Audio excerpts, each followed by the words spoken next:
word of God says, what is in thy hand? God asked some people in the Bible when they were in distress, when they were in difficulties, when they faced different kinds of circumstances, they cried out to God. Then God said, what is in your hand? வேதாகமத்திலே அநேக பரிசுத்தவான்கள் தங்களுக்கு நேரிட்ட கஷ்டங்கள் இன்னல்களின் நேரத்தில் தேவனை நோக்கி முறையிட்ட போது தேவன் அவர்களை நோக்கி உங்கள் கையில் என்ன இருக்கிறது என்று கேட்டார்.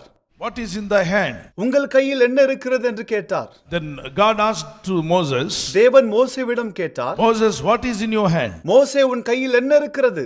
Moses said, Lord, I have only one rod. என் கையில் ஒரு கோல் இருக்கிறது என்று மோசே சொன்னார். I said, that's enough, you can get a victory. நீ வெற்றி பெற அது போதும் என்று தேவன் சொன்னார். He gave victory for him, Moses. மோசேவுக்கு தேவன் வெற்றியை தந்தார். Great victory, he got it. பெரிதான வெற்றியை மோசே பெற்றான். With a simple thing. சாதாரணமான பொருளை கொண்டு. God said, what is in your hand? உன் கையில் இருப்பது என்ன என்று தேவன் கேட்டார். Moses said, Lord, I don't have money, I don't have strength, I don't have fame, name, but I just have one rod where I can use it for goats and sheep. மோசே தேவனை நோக்கி, என்னிடம் பணமோ பெலனோ பேர் புகழோ இல்லை, ஒரு சாதாரணமான கோல் ஆடுகளை மேய்ப்பதற்காக வைத்திருக்கிறேன் என்றான். God said, that's enough, I'll give you victory. அது போதும், நான் உனக்கு வெற்றியை தருவேன் என்று தேவன் சொன்னார். What a wonderful God we have. அதிசயமான தேவன் நம் தேவன். And also God asked David, what do you have? தேவன் தாவீதை பார்த்து உன்னிடத்தில் என்ன இருக்கிறது என்று கேட்டார். David said, a sling and 5 stones in my hand. என்னிடம் கவன் மற்றும் 5 கற்கள் உள்ளன என்று தேவனிடத்தில் தாவீது சொன்னான். And then God asked a little boy, what do you have in your hand? இயேசு சிறுவனை பார்த்து உன்னிடம் என்ன இருக்கிறது என்று கேட்டார். The boy said, I have 5 bread and 2 fish.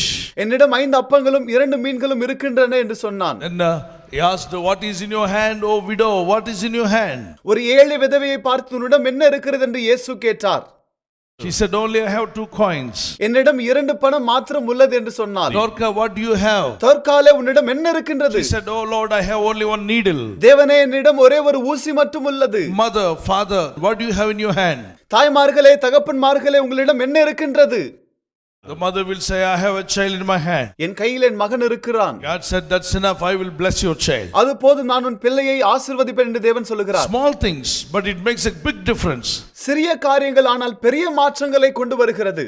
If you are in the hand of God, then whatever it is in your hand, that will be blessed and God will use you mightily. நீங்கள் தேவனுடைய கரத்தில் இருந்தால், உங்கள் கையில் என்ன இருந்தாலும் அதை அவர் ஆசீர்வதிப்பார். தேவன் உங்களை வல்லமையாய் பயன்படுத்துவார். When Moses obeyed God and came to the hands of God in the control of God, then the small rod in the hand of Moses brought a great victory. மோசே தேவனுக்கு கீழ்ப்படிந்து அவருடைய ஆளுமையின் கீழ் வந்த பொழுது அவன் கையில் இருந்த சிறிய கோல் பெரிய வெற்றியை தந்தது. Exodus chapter 4 verse 17. யாத்திராகமம் 4:17 வசனம். Chapter 7 verse 20. யாத்திராகமம் 7:20 வசனம். Exodus chapter 14:16. யாத்திராகமம் 14:16 வசனம். And Exodus chapter 17:9. யாத்திராகமம் 17:9 வசனம். Numbers chapter 20 verse 8 to 11. In all the scriptures, the small rod in the hand of Moses brought a great victory. என்னாகமம் 20:8 12 வசனங்கள், இந்த எல்லா வசனங்களிலும் மோசேவிடம் இருந்த சிறிய கோல் பெரிதான வெற்றியை கொடுத்தது. எப்படி தேவன் இவனம் பயன்படுத்துவார் என்று நீங்கள் கேட்கலாம். உதாரணமாக, கிரிக்கெட் பேட் உங்கள் கையில் இருக்கிறது. 5000 ரூபாய்க்கு வாங்கினீர்கள். மறு விற்பனைக்கு அதை வைத்தால் எவ்வளவு விலைக்கு போகும்? வாங்கினதில் பாதிக்கா அல்லது அதிகமாகவா? பாதி விலைக்கு கூட வாங்க மாட்டார்கள். அதுவே சச்சினிடம் இருந்தால் எவ்வளவுக்கு வாங்குவார்கள்? அவர் 5000 ரூபாய்க்கு தான் வாங்கினார். அவர் அதை விற்பனைக்கு வைக்கப் போவதாக உலகம் முழுவதும் விளம்பரம் செய்தால் எவ்வளவு ரூபாய்க்கு வாங்குவார்கள்? லட்சங்கள் கொடுத்து வாங்குவார்கள். அவர் வாங்கினது 5000 ரூபாய்க்கு என்றாலும் அது உங்கள் கையில் இருந்தபடியால் லட்சங்கள் கொடுத்து வாங்குவோம் என்று சொல்வார்கள். அவ்வண்ணமே நீங்கள் உங்கள் வசம் இருக்கும் பொழுது விலை குறைவு, ஆனால் உங்கள் வாழ்க்கை தேவ கரத்தில் இருக்கும் பொழுது மதிப்பு பெருகும். வயலின் எனப்படும் இசைக்கருவியை நீங்கள் மறு விற்பனைக்கு வைத்தால் பாதி விலைக்கு கூட வாங்க மாட்டார்கள். ஆனால் இந்த இசைக்கருவியை நன்றாக வாசிக்க தெரிந்த நிபுணன் அதை விற்பனை செய்தால் லட்சங்களை கொடுத்து கூட ஜனங்கள் வாங்குவதற்கு முன் வருவார்கள். பிரியமானவர்களே, அவ்வனமே டென்னிஸ் என்னும் வலைப்பந்து மட்டை உங்களிடம் இருக்கலாம். அதை விற்பனைக்கு வைத்தால் பாதி விலைக்கு கூட வாங்க மாட்டார்கள். ஆனால் இவ்விளையாட்டில் தலை சிறந்த வீரர் விற்பனைக்கு வைத்தால் உலகத்தில் உள்ள மக்கள் அனைவரும் நான் வாங்குகிறேன் என்று போட்டியிட்டு கொண்டு வாங்குவார்கள். அதன் விலை பன்மடங்கு உயரும். அப்படி என்றால் அந்த மட்டை அவர் வசம் சென்றவுடன் மதிப்பு குறைந்ததா அதிகரித்ததா? சாதாரண மனிதனிடம் அந்த மட்டை இருக்கும் போது மதிப்பு குறையும். ஆனால் அதை சரியாக பயன்படுத்த தெரிந்தவர்களிடத்தில் இருக்கும் பொழுது மதிப்பு கூடும். அப்படியே மோசே தேவ கரத்தின் கீழ் வருவதற்கு முன் அவன் கோல் ஆடுகளை மேய்ப்பதற்கு தவிர வேறொன்றுக்கும் பயன்படவில்லை. ஆனால் எப்பொழுது தன் வாழ்க்கையை தேவனுக்கு ஒப்பு கொடுத்தானோ தன் கோலினால் சமுத்திரத்தை இரண்டாக பிளக்கும்படி செய்தார். கடலிலே வழியை உண்டாக்கும்படியாக தேவன் அற்புதங்களை செய்தார். அது மட்டுமல்ல, மோசே கரங்களை உயர்த்தி ஜெபிக்கும் பொழுது உன் கையில என்ன இருக்கிறது என்று தேவன் கேட்கும் பொழுது கோல் இருக்கிறது என்றான். இந்த கோலினால் வனாந்திரத்தில் உள்ள அனைவருக்கும் நீர் தண்ணீர் கொடுப்பா என்றார். எப்படி ஆண்டவர் என்று கேட்டதற்கு, நீ போய் அந்த கன்மலையை அடி, தண்ணீர் வரும் என்றார். எப்படி சாத்தியம் என்று கேட்டான் மோசே. நான் சொல்லிய வண்ணம் செய் என்றார். தேவனுடைய நாமத்தினால் அந்த கன்மலையை அடித்தவுடனே அது இரண்டாக பிளந்து அதிலிருந்து ஒரு நதி புரண்டோடியது. When you are in the hand of God, your things, whatever in your hand, that makes difference.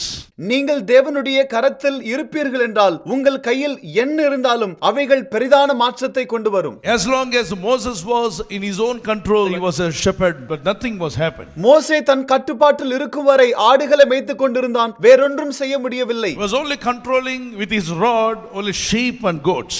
அவனுடைய கோலை கொண்டு செம்மறி மற்றும் வெள்ளாடுகளை மாத்திரம் மேய்த்துக் கொண்டிருந்தான்.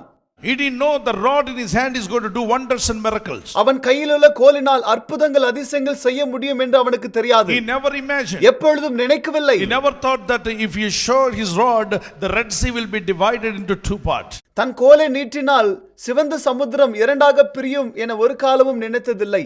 And Moses walked into the control of God.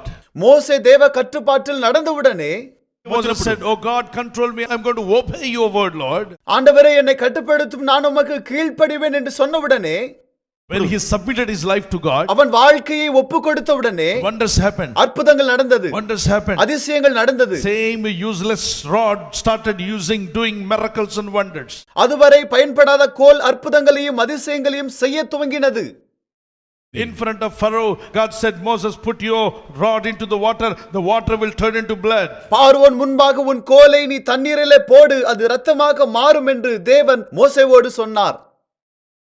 Then also God said, just throw down your rod, it will turn into snake. தேவன் மோசேவை நோக்கி உன் கோலை கீழே போடு, அது சர்ப்பமாக மாறும் என்றார். It happened like that. அவ்வண்ணமாக நடந்தது. Wonders happened. அதிசயங்கள் நடந்தது. Miracles happened. அற்புதங்கள் நடந்தது. When he started using that rod, lakhs of people, millions of people were blessed.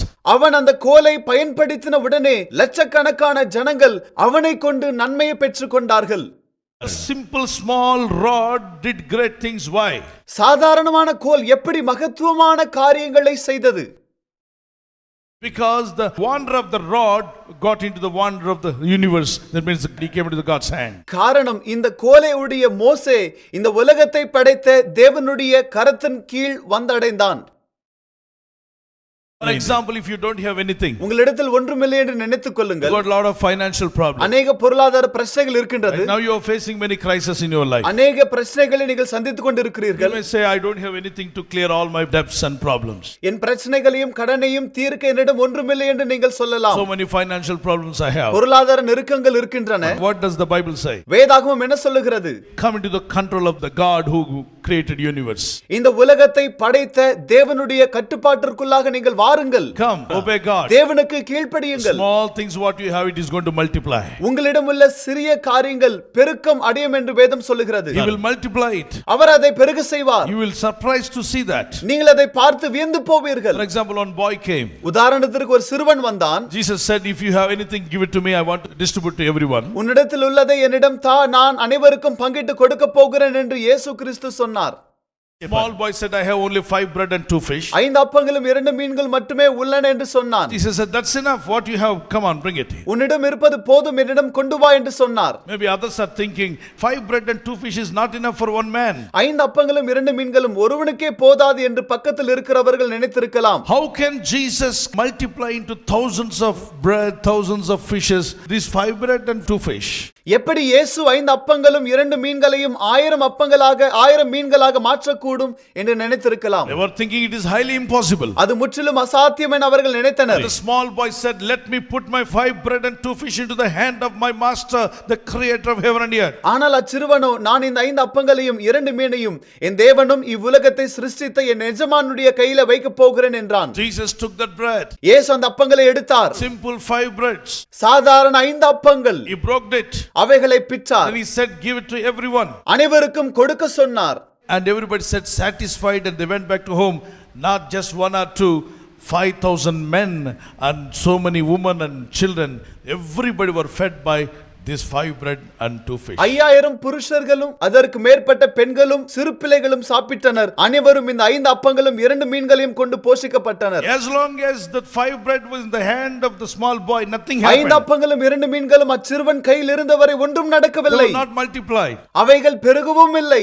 When did this 5 bread multiply? எப்பொழுது 5 அப்பங்கள் பெருகினது? When this 5 bread reached to the hands of Lord Jesus Christ. அவைகள் இயேசு கிறிஸ்துவின் கையில் வந்தவுடன் பெருக ஆரம்பித்தன. Those were multiplied. ஆயிரங்களாக பெருகின. தேவ பிள்ளைகளை கவனிக்க வேண்டும். நாம் புரிந்து கொள்ள வேண்டியது என்னவெனில், நம் கையில் என்ன இருந்தாலும் சிறியவைகளாக தான் இருக்கும். ஆனால் நம் வாழ்க்கை தேவனுடைய கையில் இருக்கும்போது நம் கையில் உள்ள சிறியவை பெரியவைகளாக மாறும். The small things what is in your hand, it can become multiply, become a great weapons in your hand. God can do it when you submit yourself to God. நீங்கள் தேவனுக்கு கீழ்ப்படியும் போது உங்கள் கையில் இருக்கும் சிறியவைகள் பெருகி பெரிய ஆயுதங்களாக மாறி நீங்கள் வெற்றியை பெற்றுக்கொள்வீர்கள். Because the enemy of David was Goliath, the enemy of Israelites. He was standing and scolding them. He was frightening them. Everybody were afraid of this Goliath. He was so huge man. But you know what happened? This David came, anointed servant of God, and he took a small 5 stones, smooth stones, and God said, David, what do you have in your hand? Lord, to overcome this Goliath, I don't have anything. I have just a small stone, Lord. God said, that's enough, my son. Because you are in my hand, small stone works, it will overcome. You can definitely will overcome. Go ahead. You know, the Goliath was having a great weapons in his hand to kill, to destroy. Goliath இஸ்ரவேல் ஜனங்களை நிந்தித்துக் கொண்டிருந்தான். தேவன் தாவீதினிடம் உன்னிடத்தில் என்ன இருக்கிறது என்று கேட்டார். அவனோ என்னிடம் கவன் மற்றும் சில குழாங்கற்கள் இருக்கின்றன என்றான். தேவன், அது போதும் என் மகனே, நீ என் கையில் இருக்கிறபடியினால் இந்த சிறிய கல் போதும், நீ நிச்சயமாய் அவனை மேற்கொள்ளுவாய். He has a shield, he has a big sword, everything was with Goliath. கோலியாத்திடம் பெரிய கேடகமும் ஈட்டியும் பட்டயமும் இருந்தன. David has nothing. தாவீதினிடத்தில் ஒன்றுமில்லை. Small stone. சிறிய கற்கள் தான் இருந்தன. சிறிய கற்களை உடையவன் கேடகம் ஈட்டி பட்டயம் இருக்கிறவனுக்கு எதிர்கொண்டு போகிறான். When God is with you, who can be against you? கர்த்தரின் பட்சத்தில் இருக்க யார் உனக்கு எதிரே நிற்க கூடும்? Hebrews chapter 13 verse 5, when God is for us, who can be against us? எபிரேயர் 13:5-6 படி கர்த்தர் எனக்கு சகாயர், மனுஷன் எனக்கு என்ன செய்வான்? Psalms 27 verse 1-4, when God is for us, who can be against us? 27ஆம் சங்கீதம் முதல் 4 வசனங்களின்படி கர்த்தரின் இரட்சிப்புமானவர் யாருக்கு பயப்படுவேன்? Philippians 4:13, he who strengthens me, I can do everything through him who strengthens me. பிலிப்பியர் 4:13 படி என்னை பலப்படுத்துகிற கிறிஸ்துவினாலே எல்லாவற்றையும் செய்ய எனக்கு பலன் உண்டு. You should have that faith. இப்படிப்பட்ட விசுவாசம் தேவை. We have little things, but when you are in the control of God, the little things works as a great thing. உங்களிடம் இருப்பவை சிறியவைகளாக இருக்கலாம், ஆனால் நீங்கள் தேவனுடைய கரத்தில் இருக்கும்போது பெரியவைகளை செய்ய முடியும். Small things in your hand will does a great things if you are in the hand of God. நீங்கள் தேவ கரத்தில் இருந்தால் உங்கள் கையில் இருக்கும் சிறியவை பெரிய காரியங்களை செய்யும். Small things makes big difference. சிறிய காரியங்கள் பெரிய மாற்றத்தை ஏற்படுத்தும். When you are in the hand of God. ஆனால் நீங்கள் தேவனுடைய கரத்தில் இருக்க வேண்டும். If you are in the hand of the world. நீங்கள் உலகத்தின் கரத்தில் இருந்தால், you are in the hand of the Satan. பிசாசின் கரத்தில் இருந்தால், with the things what you have, the Satan will try to destroy you. உங்களிடம் உள்ளவைகளை கொண்டு பிசாசு உங்களை அழிக்க முயற்சிப்பான். But when you come into the control of God, நீங்கள் தேவனுடைய கட்டுப்பாட்டில் வரும் பொழுது, God will bless you, multiply you, increase you, and do every blessing He can give it to you with the things, the small things what you have in your hand. உங்களிடம் உள்ள சிறியவைகளை கொண்டு தேவன் உங்களை ஆசீர்வதித்து பெருக செய்து அநேகருக்கு நன்மையாக உங்களை வைப்பார். And then you look into the old woman, the widow. அடுத்தபடியாக ஏழை விதவை குறித்து நாம் பார்க்க போகிறோம். She has very little. அவளிடம் கொஞ்சம் தான் இருந்தது. She never stopped giving to God. ஆனால் தேவனுக்கு கொடுப்பதை அவள் நிறுத்தவில்லை. More or less whatever she had, she wants to give to God's ministry. அவளிடம் இருப்பது குறைவானாலும் அதிகமானாலும் தேவ ஊழியத்திற்காக கொடுத்தாள். Jesus was looking at the offering box. Luke chapter 21 verse 1-5. லூக்கா 21 முதல் 5 வசனங்களின்படி இயேசுவானவர் காணிக்கை பெட்டியை பார்த்து கொண்டிருந்தார். The old widow is coming with what all she had, the total money she is going to drop into the offering box. இந்த ஏழை விதவை வந்து தன்னிடம் இருந்த எல்லாவற்றையும் காணிக்கை பெட்டியிலே போட்டாள். Our Lord Jesus is looking at her. நம் தேவனாகிய இயேசுவானவர் அவளை பார்த்து கொண்டிருந்தார். He never stopped. Widow, don't put your offering. ஏழை விதவையே நீ காணிக்கை போட வேண்டாம் என்று இயேசு தடுக்கவில்லை. You don't have anything to eat. உனக்கு சாப்பிட ஒன்றுமில்லை. You have no husband to feed you. உன்னை போஷிக்க கணவனும் இல்லை. Please don't put your offering. தயவு செய்து காணிக்கை போட வேண்டாம். Jesus never said that. இயேசு அவ்வண்ணம் சொல்லவில்லை. Jesus allowed. Let her put her offering into the offering box. அவள் காணிக்கையை காணிக்கை பெட்டியிலே போட இயேசு அனுமதித்தார். Why? ஏன்? He is the Lord Almighty. அவர் சர்வ வல்லமையுள்ள தேவன். Why did he allow her to put her offering in the offering box? ஏன் அவள் காணிக்கையை காணிக்கை பெட்டியில் போட இயேசு அனுமதித்தார்? Because he is only arranged that system, putting offering in the offering box. God himself said he knew that he is going to bless her. காணிக்கை பெட்டியிலே போட வேண்டும் என்கிற முறையை வைத்தவர் அவர்தான். எனவே அவளை அவர் ஆசீர்வதிக்க போகிறார் என்பதை அறிந்திருந்தார். He himself said, give offering, give to God, then God will give you more. நீங்கள் தேவனுக்கு கொடுங்கள், அவர் உங்களுக்கு அதிகமாய் திருப்பி கொடுப்பார் என்று அவர் தாமே சொல்லி இருந்தார். He himself said that. அவர் தாமே சொல்லி இருந்தார். So when she is fulfilling the word of God and the Lord is looking at her, he said she is put more in that box and he blessed her. அவள் தேவனுடைய வார்த்தையை நிறைவேற்றினபடியினாலே இயேசு அவளை கண்டு இந்த விதவை அதிகமாக செலுத்தினாள் என்று சொல்லி அவளை ஆசீர்வதித்தார்.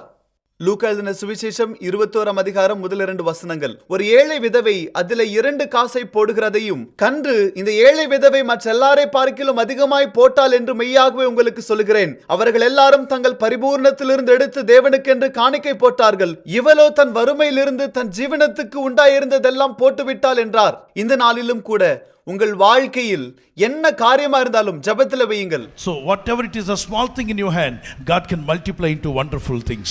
உங்கள் கையில் இருப்பது சிறியதாய் இருப்பினும் தேவன் அதை பெருக செய்வார். When you look at the other person, Dorcas, she was only a young lady. தோர்காலை பார்க்கும்போது அவள் ஒரு வாலிப பெண்மணி. She was unmarried. திருமணமாகாதவர். But she was a helpful lady. ஆனால் உதவி செய்து கொண்டிருந்தாள். She is helping women, widows.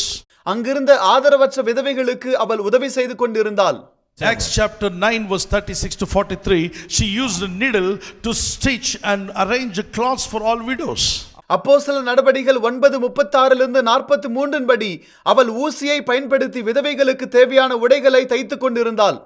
She was died because of sickness.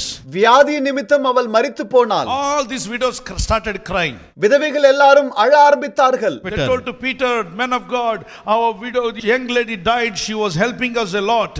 விதவைகள் எல்லாரும் பேதுருவினிடம், தேவதாசனே எங்களுக்கு உதவியாய் இருந்த இந்த பெண்மணி மரித்து போனாள் என்றனர். She was very helpful to the church. சபைக்கு உதவியாய் இருந்தாள். She is a sacrificial woman. அவள் தியாக பெண்மணி, Prayerful woman. ஜெபிக்கிறவள்.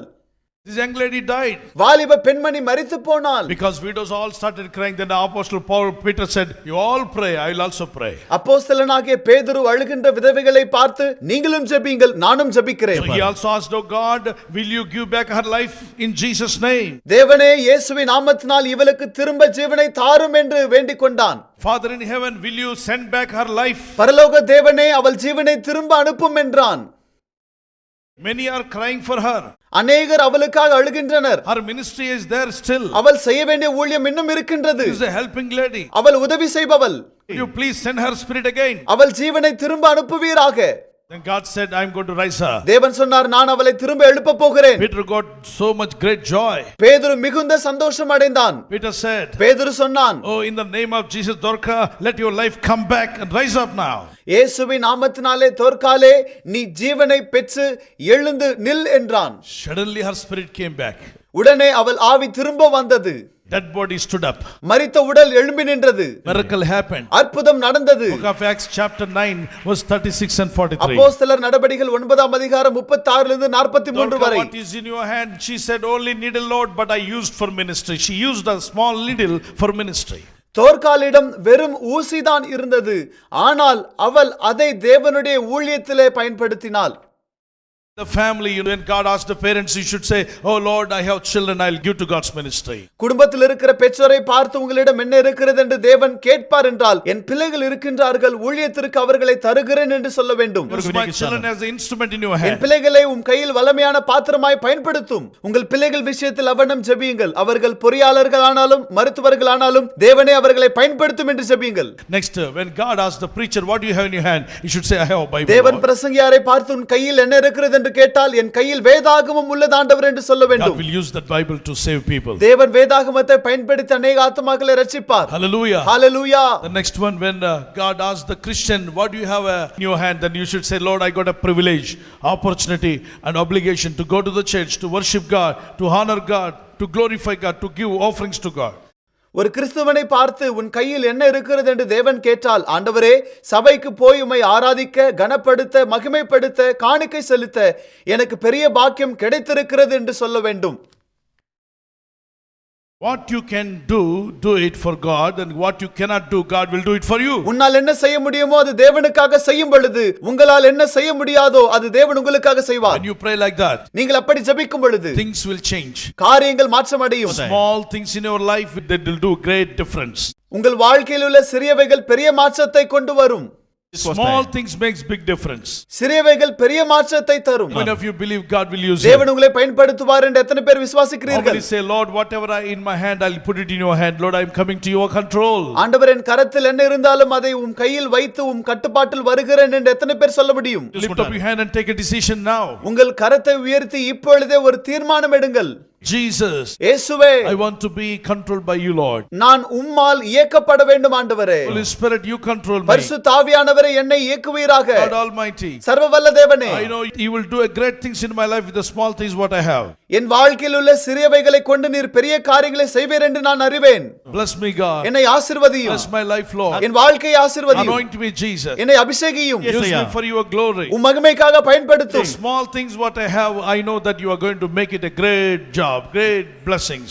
என்னிடத்தில் உள்ள சிறியவைகளை கொண்டு பெரிய வேலை வாய்ப்பாக, பெரிய ஆசீர்வாதங்களாக நீர் மாற்றப் போகிறீர் என்பது அறிவேன். Father, you gave victory to David with a small thing in his hand. The small stone brought a great victory for his life. ஆண்டவரே, நீர் தாவீதிற்கு தன் வாழ்க்கையில் சிறிய கவன் கல்லை வைத்து ஒரு பெரிதான வெற்றியை தந்தீர். Moses' life was full of miracles because of the small rod when he obeyed to you. மோசே உமக்கு கீழ்ப்படிந்த பொழுது தன் கையில் உள்ள சிறிய கோலை கொண்டு அநேக அற்புதங்களை செய்தான் ஆண்டவரே. Today I commit my life in your hand. இந்த நாளில் என் வாழ்க்கையை உமக்கு ஒப்புக் கொடுக்கிறேன். I dedicate my life to you, Lord. என் வாழ்க்கையை உமக்கு அர்ப்பணிக்கிறேன். Use me, God. என்னை பயன்படுத்தும். Use my children. என் பிள்ளைகளை பயன்படுத்தும். Use my family. என் குடும்பத்தை பயன்படுத்தும். Bless our congregation. என் சபையை பயன்படுத்தும். We are your children. நாங்கள் உம்முடைய பிள்ளைகள். We need you, God. எங்களுக்கு நீர் வேண்டும் Pour ஆண்டவரே. out your Holy Spirit. உம் ஆவியை ஊற்றுவீராக. Whatever the small job that you have, pray, brother, God can bless you more. சகோதரனே, உங்களிடம் இருப்பது சிறிய வேலையா இருக்கலாம். தேவன் உங்களை அதிகமாக ஆசீர்வதிக்க ஜெபியுங்கள். You're saying, I have little money, I have a small job, small business, but God,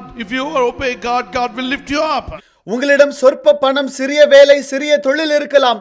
தேவனுக்கு கீழ்ப்படியுங்கள், அவர் உங்களை உயர்த்துவார். Continue praying to God. Father, touch them and deliver them and fill them with the power of the Holy Ghost. ஆண்டவரும் பிள்ளைகளை தொட்டு ஆவியினால் நிரப்புவீராக. Everybody can say, Lord, I put my life in your hand. என் வாழ்க்கையும் கரத்தில் வைக்கிறேன் என்று அனைவரும் சொல்லுங்கள். My life in your hand. என் வாழ்க்கையும் கையில் ஆண்டவரே. There are small things in my hand, I'll put in your hand. என் கரத்தில் உள்ள சிறியவைகளையும் கரத்தில் வைக்கிறேன். Bless me, God. என்னை ஆசீர்வதியும். Anoint me, God. என்னை அபிஷேகியும். Use me for your glory. உம் மகிமைக்காக பயன்படுத்தும். Thank you, Lord. Thank you, Jesus. Thank you, Holy Spirit. நன்றி ஆண்டவரே. Father, give them victory over financial problems. பொருளாதார பிரச்சனைகள் மேல் வெற்றியை தருவீராக. Give them victory over every sickness in Jesus' name. இயேசுவின் நாமத்தினால் எல்லா வியாதிகள் மேலும் வெற்றியை தருவீராக. Give them victory from black magic, white magic, all witchcraft powers in the name of Jesus. எல்லா பில்லி சூனியத்திலிருந்தும் செய்வினை கட்டிலிருந்தும் அவர்களுக்கு இப்பொழுது விடுதலை தருவீராக. Give them sound mind. தெளிவான மனதை அவர்களுக்கு தாரும். Victory after victory. வெற்றியின் மேல் வெற்றி. Financial blessing. பொருளாதார ஆசீர்வாதம். And good health. பூரண சுகம். Spiritual growth in Jesus' name. இயேசுவின் நாமத்தினால் ஆவிக்குரிய வளர்ச்சியை தாரும். Receive it in Jesus' mighty name. இயேசுவின் நாமத்தினால் பெற்றுக்கொள்ளுங்கள். Receive it in Jesus' name. இயேசுவின் நாமத்தினால் பெற்றுக்கொள்ளுங்கள். Anoint them with the Holy Ghost. பரிசுத்த ஆவியினால் அபிஷேகியும். Receive the touch of God. Let every one of them receive the power of God. ஒவ்வொருவரும் தேவ வல்லமையை பெற்றுக்கொண்டு தேவனால் தொடப்படுவார்களாக. In Jesus' mighty name we pray. இயேசுவின் வல்லமையுள்ள நாமத்தினால் ஜெபிக்கிறோம். Amen. ஆமென். எல்லா துதி கன மகிமை இயேசு ஒருவருக்கே செலுத்துகிறோம். ஆமென்.